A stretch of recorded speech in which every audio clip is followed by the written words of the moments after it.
Okay, Madriaga, pumalpak nga ba sa nangyaring hearing? Bali-balita ko marami daw mga kapalpakan na nangyari. At hindi naman nababagay na bakit ka iiyak hindi naman kaiyak-iyak yung mga sasabihin mo. Tsaka itong Madriaga na to, bad record naman pala ba't ito yung mga pinagkukuha nila? Napapansin ko lang no, kung sino yung mga bad record, yun pa yung gusto nilang maging witness at gusto nilang paniwalaan ng paniwalaan, no? Pansinin nyo ba yun? Wala Para sa akin, yung nangyari po dyan sa House of Representative, kadramahan lang. At wala hindi nyo na-practice maigi, kaya pinagtatawanan po kayo ng mga kababayan ho natin. Nakakahiya kasi, biro mo, dumadaan na yung krisis sa Pilipinas, malapit na naman yung tag-ulan. Pero king ina, nasan kayo? Nasa pagpapabagsak pa rin kay BP Sara. Ito ang Pilipinas ho natin. The more na lagi niyong ginugurgur si BP Sara, mas lalong nalilinawan yung mga kababayan natin. Yung iba nga ayaw kay BP Sara Ayaw nila kay BBM, ayaw nila kay BP Sara, pero mas lalong ayaw talaga na nila ngayon kay BBM. Yung iba napapanood ko Ayaw nila kay BP Sara, ayaw kay BBM, pero naririndi na rin ho sila sa mga nangyayari. Kasi nga, ano ba to? Crisis na nga, BP Sara pa rin. Diba? Saka yung budget, napansin nyo, sabi ng ganun, 24 oras na lang ba inubos di umano? Baka pag si Trillanes yung dinala nyo dyan, baka maging 12 hours na lang yung yung million na yan Ang sarap pagbabatukan tong mga to no? With all due respect lang po, nakakainis. Kasi yung doon sa billion, pinalampas nyo ng ganun-ganun lang yung impeachment laban po kay PBBM. Ngayon, si BP Sara yung pinag-iinitan nyo, pinagsisisiksikan nyo ang mga ampaw na mga ebidensya para lang mapabagsak si BP Sara. Hindi kayo tumitigil sa ginagawa ninyo para mapabagsak. Wala do or die. Sa akin kasi, wala Kung hihinto tayo, yari tayo sa 2028. Ganon ang nakikita ko. Kaya wala tayong ibang gagawin, wala tayong ibang choice, ituloy na lang natin to. Malay mo, makalusot tayo, ma-impeach natin si BP Sara. At ang pinakakatanga-tangahan dun, akala nyo ba si BP Sara lang ang pwedeng maging pag-asa ng bayan? Isa na lang ba ang Duterte? Yon, ganun sila kamangmang at ganun sila ka 80-80 na hindi nila naiintindihan. Focus sila ng focus dyan. Uulitin ko, malapit na naman po ang tag-ulan. Tag-ulan na naman. Gaguhan na naman at papaalala na naman sa atin ng flood control issue. Hindi, papaalala na naman sa atin ng mga bagyo, ulan. Ayaw natin mangyari to pero nangyayari pa rin kasi ginagawa ito. Sa tingin ko lang papalagay ko lamang, sabihin nyo ng corny ako, pero sa tingin ko, niloloob na rin to ng Panginoon. Hindi naman sa may napapahama kasi sa baha, Kasi pinapaalala sa atin na meron tayong ganitong gobyerno ngayon, Di ba? Okay. Simulan na po natin mga kapatid. Kapag mabagal lang inyong internet, kung ako sa inyo magpalit na kayo. Ito sa amin kasi hindi umabot masyadong malayo Ito baka sa inyo, napakabilis at ang mura-mura pa. Kung gusto nyo naman ng mura na at mabilis na internet, nandito na ang Fiber ni Juan. Maaasahan. Yes. Kaya tawag na. Baka meron na sa inyong lugar ang Fiber ni Juan. Okay mga kapatid, i-play na po natin to. Pinas News Insider na may title, Paktay na CCTV footage, nag-leak na. Gapangan ng script ni Luis Tro at Madriaga na lantad. Parang sabi nila, mali-mali daw yung mga nangyari. I-play na ho natin ito. Ito po ang magiging topic natin Coach for Oli, today. shout out. Luis Tro, ang star of the night. Grabe, Dinaig, tinalbugan si Vilma Santos. Ito, tatanungin ko po kayo, magkano ang kinita ni Luis Tro? Uy, wow May bulong-bulungan, may nakapagsabi sa atin. Wow. Maya, pag-usapan natin yan. Magkano nga ba ang kinita ni Luis Tro? Uy.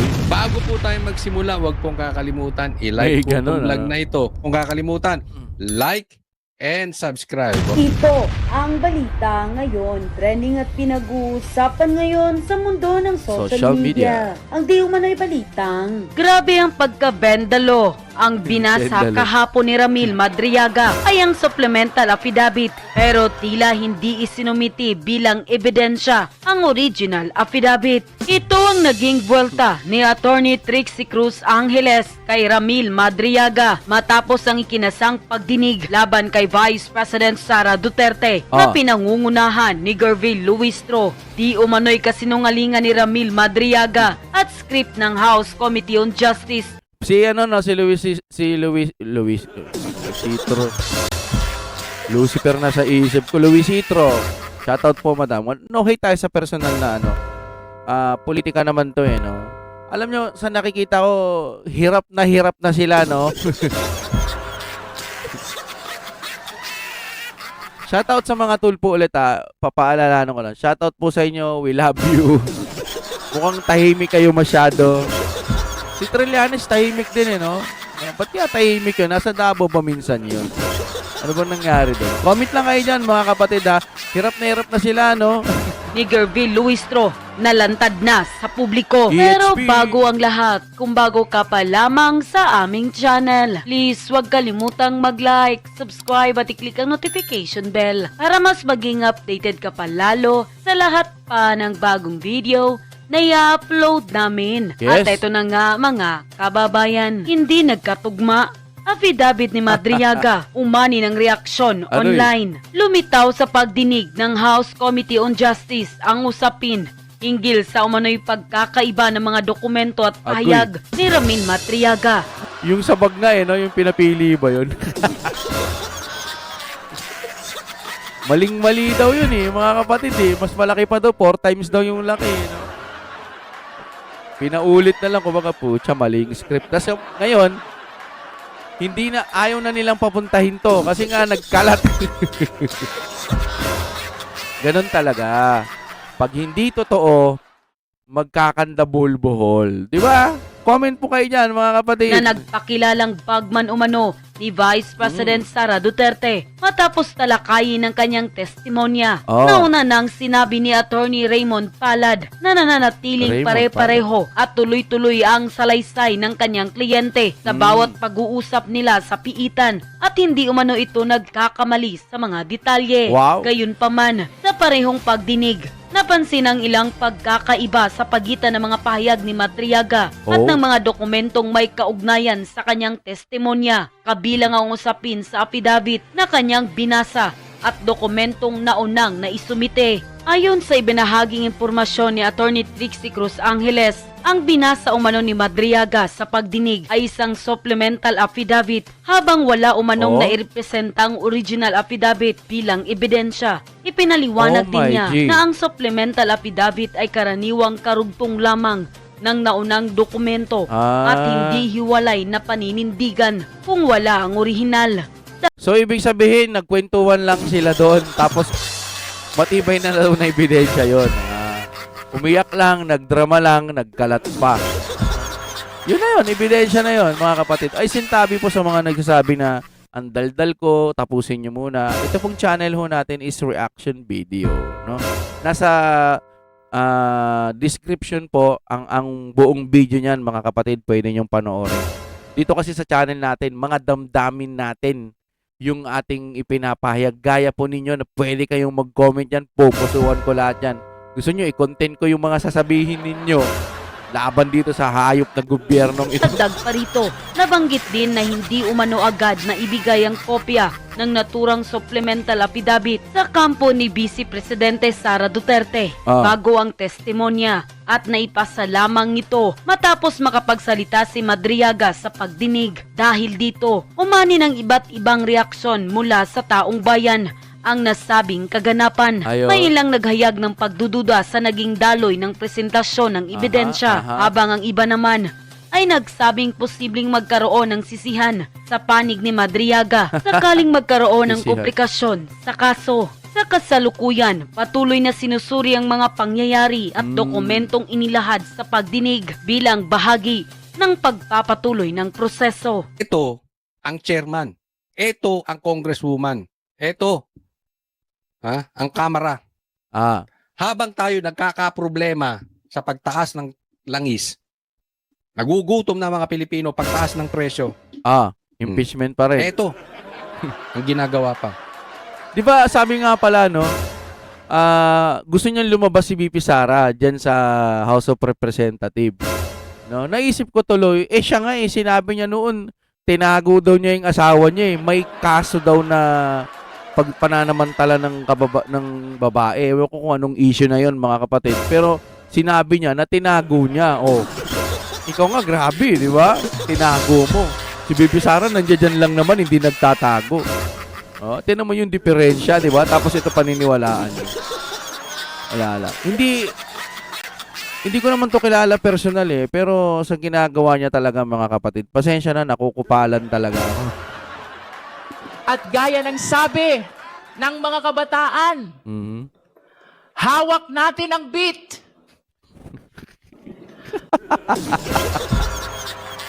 May pasok lang yung trending no? Wala na mga kapatid.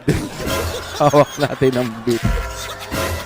Wala naman sinabi yung kabataan na hawak yung beat Kanta yun. Gagi ang putik. Hawak mo ang beat. May himahawak ng beat doon sa disco. Hindi niya hindi yung mga kabataan. Pati sa utok talaga na.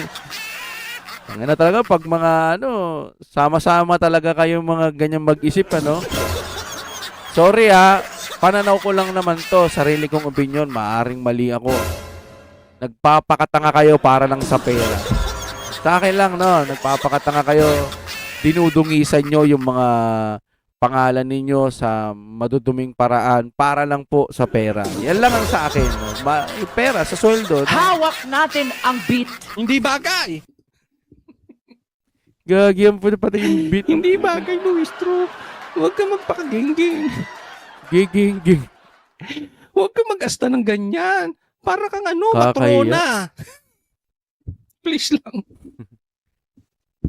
Nagmumukha kang matrona sa mga Alam mo, hindi ko ini-insult, hindi ito ad hominem. Kaya lang kasi, alam mo na kumukuha ng atensyon Oo. Kaya gets nyo?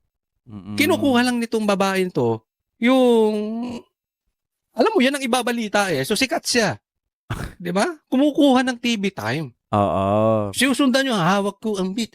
Hawak ko. Para Hayaan mo na matrending. sa mga bata yun. Hindi ko po sinasabi na kung ikaw ay may edad ay wala ka ng karapat. Ay, hindi doon. Halimbawa, marami namang may edad hindi naman ganyan. Diba? Sige. I-mute ko lang kasi may tutuloy ko I-mute ko lang. Kasi baka makapiright tayo Pero tuloy natin yung video. Oy! Oy! Oy! Oy! Nakakasukat. Okay. Oy! Oy! Oy! Pambira. Teka muna. Kung nanay nyo ito, pambira, anong gagawin nyo? Pauwiin ko na yan. Kung asawa ko yan, gagaganyan, magre-rape. Ay, Yung asawa. hawak ko ang beat. Kasi, minute ko lang. Ulitin natin, Natin ang beat. hawak niya ang beat. Kanta natin. Hawak ko ang beat. Hawak ko ang beat. Hawak ko ang beat. Hawak ko ang beat. Hawak ko. Ano kayang pumasok sa isipan niya ng pati bit na yan, para lang mapansin ng mga tao, para lang mag-focus. Akala siguro nila, pagka sinabi niya yon, matutuwa yung mga kababayan natin. Nako, sa mga kabataan natin, wag ho niyong pipiliting malason kayo sa mga bali-balita. Wag niyong piliting madungisan ang inyong pangunawa sa simpleng mga salita lang ng mga to. Meron kasing ibang mga kabataan na ayaw nila kay BBM, ayaw din nila sa Duterte, gusto pa rin nila pink, mga something like that. Alam nyo, bago ho kayo siguro bumoto sa mga susunod or bago kayo magsalita or magpo-post sa Facebook, tingnan nyo muna yung mga nagawa ng mga bawat isa. Mga kapatid, ako kung bakit Duterte ang sinusuportahan ko, nag-search ako Duterte talaga. Maraming nagawa sa Davao City bago pa siya maging presidente. Mga Duterte. Nang naging presidente na, tinignan ko yung mga nagawa, napakaganda, napakarami. Tapos ikaw, bata ka palang manunood ka, botante ka 18, 19, 20 years old, manunood ka ng mga ganito, malalason ng kaisipan mo, akala mo tama, ayaw mo nang mabago, akyat ka na ng bundok. Wag mga kapatid, hindi ko naman sinabing paniwalaan nyo ako ng paniwalaan, kahit anong mangyari, paniwalaan nyo ako. Hindi. Manaliksik kayo mga kabataan, kayo ang pag-asa ng bayan. Bakit laging may ganun? Pero ba't may nakikita tayong pag-asa ng bayan, pero bakit sila pa yung napapariwara? Hindi naman lahat. Kayo kasi yung mga susunod na mga magbabayad ng tax. Huwag nyo nang huwag nyo nang dagdagan pa yung mga pagkakamali na nabudol ang mga kababayan natin dahil kay PBBM. Ibalik ho natin yung sigla ng Pilipinas nung panahon po ni Tatay Digong. Sa lahat po ng may ayaw sa Duterte, king ina niyong lahat. Yun lang po. Peace tayo. Ang pangit pala ng Crocs pag sumasayaw. Crocs. Crocs pala eh. Naku, nagulo tuloy yung aking ang biba, nananawagan ako sa mga pinklawan. Bakit naman pinklawan? Taas ang kamay ang mga nasuka. Ay ako. Sino sa inyo dyan ang mga nasuka? Siguro kainin ako. Nyo, mga pinklawan, kainin nyo yung mga sinuka. Total kain suka kayo eh. Oo. Pinklawan, pasok! Ay, nako. Ito ang star of the night. Dito natin binababoy ang Pilipinas. Hindi siya yung baboy, ha? Binababoy nyo sa maganyang style. Ang laki-laki ng problema natin. Ang issue mo, hawak ko ang beat. Gago eh, no? Diba? Ako tanong ko sa inyo. Ito yung May tanong ko. pasok lang eh. Since star of the night to si Luistro, magkano kaya ikinita nito? Nagtatanong lang tayo, ha? Kasi kahit si Chanko, sinabi niya eh. Diba? Yung may mga pumirma, may bonus. Oo. Binigyan. Kakampi ng administrasyon yun. O ano sinabi ng mga ex-marines? Pag kada hearing, nagbibigay sila ng envelope. Uy. Di ba? Wow, Kada hearing. Si Dilima nga nabigyan. Uy. Yung iba, doble pa raw ang binibigay na envelope. Siguro, depende sa binitawan. Ay, maganda, binitawan niya ng asar. Sinigawan si PRRD. Bigyan. Ang lupit nyo. Hindi, mga kapatid, sorry ha. Pumapasok pa rin sa akin yung hawak natin ang beat. Anong connect no? Dahil gusto mong lingunin ka ng mga kabataan at lahat ng mga taong alam yung hawak ko ang beat. Hawak mo ang beat. Diba? Ngayon, anong connection nun? Sorry, ayun pa rin ang iniisip ko magpasa hanggang ngayon eh. Alam nyo, mga kapatid, ito kasi ang problema sa ating Pilipinas. Hindi ako perpekto. Siguro, maaaring magkaroon ako ng mga kasalanan, kaya dapat i-maintain ho natin yung pananalig natin sa Panginoon. Hindi porket nakahingi ka na ng tawag, malinis ka na ngayon, nagsimba ka, or kung anong ginawa mo, umanib ka, dapat manatili po yung pagiging mabuti ninyo. Yun lang ang sa akin Ngayon, punta tayo dun sa mga masasamang tao. Wala silang knowledge pagdating sa impyerno. Hindi nila nakikita kung ano ang impyerno. Yun nga, sinabi ko na rin dati mapasok ka nga lang ng sigarilyo, masakit na. Yung pa kayang ibabad ka habang buhay dun sa asupre o apoy na likido na etc. Habang buhay ka dun, di ba? Sabi nga sa Bible, na nakakayanig yun mga kapatid, nakakanginig pala, sorry. Sabi dun sa Biblia, hihingi kayo ng tulong or makikiusap kayo. Nakalimutan ko na kung paano yung eksaktong sinabi. Pero ang pagkakaintindi ko, hihingi ka, pagdating na ng paghuhukom, or ewan ko kung pinarurusahan na, hingi ka raw ng tulong balang araw na, Lord, sa paghuhukom na kasi nadudungan na sa baba, patawarin mo ko, hindi ko na uulitin, tatawanan ka lang daw ni Jesus Christ. Meron ganun eh. Teka lang ha, tignan natin. Eto siya mga kapatid, Kawikaan chapter 1, verse 24 to 28. Sabi ng ganon, mga kapatid, ano? Basa. Ayan, basa tayo, siyempre. Sa Biblia ho ito, ha. Sabi ng ganon, sapagkat ako'y tumawag at kayo'y tumanggi. So, ibig sabihin, nagbigay ako ng aral ng Diyos o aral ko, ganyan. Siguro si si God, hindi si Jesus Christ. Basta Panginoon naman no? Para wala nang gulo, wala nang argue muna tayo. Doon muna tayo sa masasama. Sapagkat ako'y tumawag at kayo'y tumanggi. Ako'y nag-unat ng aking kamay at walang nakinig. So, ibig sabihin, hinikayat ko kayo, pero hindi kayo nakinig. Doon sa mga masasama, no? Yung mga buaya, yung mga durugista, lahat-lahat, sama-sama na to. Inyong niwalang halaga ang lahat kong payo, di ba? Yung mga salita ng Panginoon. At hindi ninyo pinakinggan ang aking pagsaway. Nandun lahat yun sa Biblia. Lahat ho nang nandun na dapat mong gawin bilang mabuting tao. Kaya't ako naman ay tatawa sa inyong kapahamakan. Di ba? Kapahamakan, mapupunta ka na dun sa impyerno, no? Aking luluyain. Luluyain kayo kapag dumating ang inyong takot. Alam ko kukutsain Ewan ko, nakalimutan ko na to. Marang mali ata si Group. Correct me if I'm wrong, mga kapatid, no? Kapag dumating ang inyong takot na parang bagyo, parang natatakot ka na, mapupunta na ako sa impyerno. O kaya nakikita mo na yung impyerno, no? At inyong kapahamakan na parang ipo-ipo.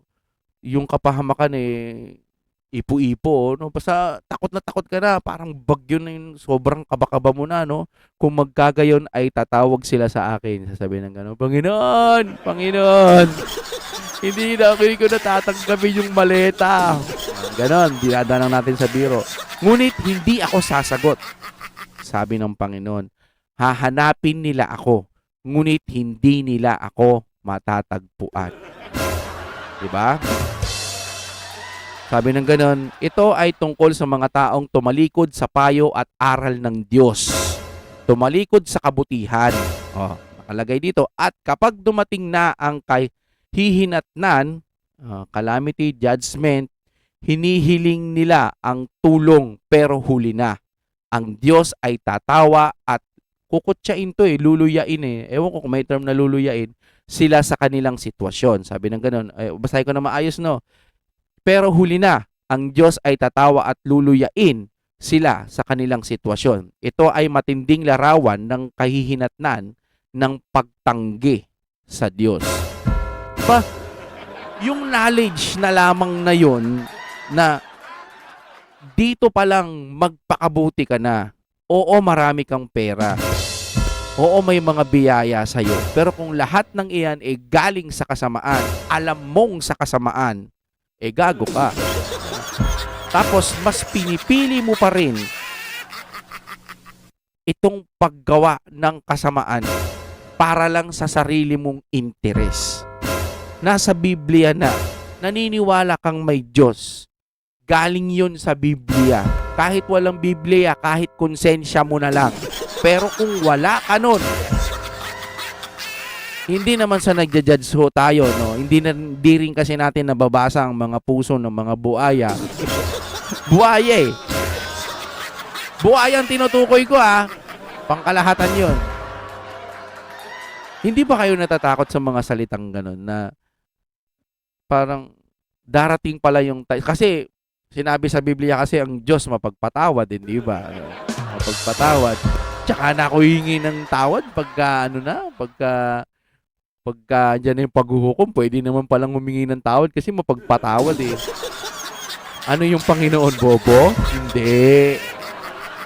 May utak. Mas mautak pa sa atin yun. Hindi natin alam kung gaano kalawak ang pag-iisip ng Panginoon. Amen, di ba? Hindi ko to sinasabi para takutin ang mga masasama, pero parang gano'n na rin yun. Alam mo nang masama doon ka pa.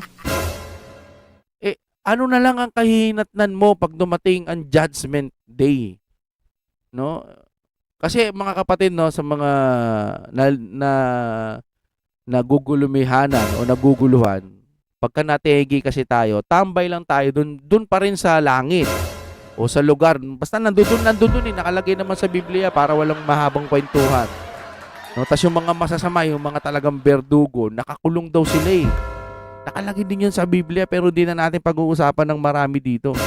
Ang sa atin lang, pag dumating yung paghuhukom at doon kayo lahat babagsak, nakikita mo na nakakatakot na yung kaba mo sa dibdib parang bagyo na nagigiba. Tapos, Lord, ayoko rito, ayoko. Pero tatawanan ka lang ng Panginoon. Luluyain. Ewan ko kung nang tawag ng luluyain. Kukutsain o parang hindi ka kasi nakinig.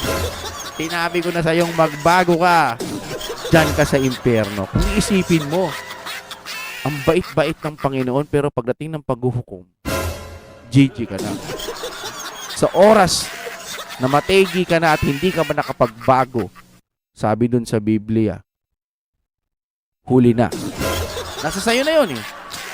Kaya ako mga kapatid, hindi naman tayo ganong kabuting tao pero hanggat maaari, lagi ho tayong hihiling na humingi ng tawad, araw-araw, lagi magpasalamat, maliit man, biyaya pa rin yun. Biyaya ng Diyos yun eh. Lahat ng nangyayari kinakaloob ho ng Panginoon. Depende sa mga masasama. Kanila yun eh. Etong mga to, kulang sa aral ng Biblia. No? Biruin mo, impyerno bagsak mo, nagliliyab ka, hindi ko na kaya, Panginoon. Pero nagugulat ka, hindi natutunaw ang mga balat mo. Isang oras ka na, hindi ka ba rin namamatay? Panginoon, ang sakit. Gusto ko nang mamatay. Tatawanan ka eh. Grabing parusa yun. Sobrang grabing parusa yun ng Panginoon na nakakatakot. Kasi hindi ka na niya lilingunin eh. Parang ganun eh. Na tatawanan ka na niya eh. Kukutsain ka na niya eh. O luluyain ka na niya eh. Diba? Panginoon, isang oras na ako rito. Sobrang ang hirap. Ba't hindi natutuklap yung mga bayag? Mga balat ko.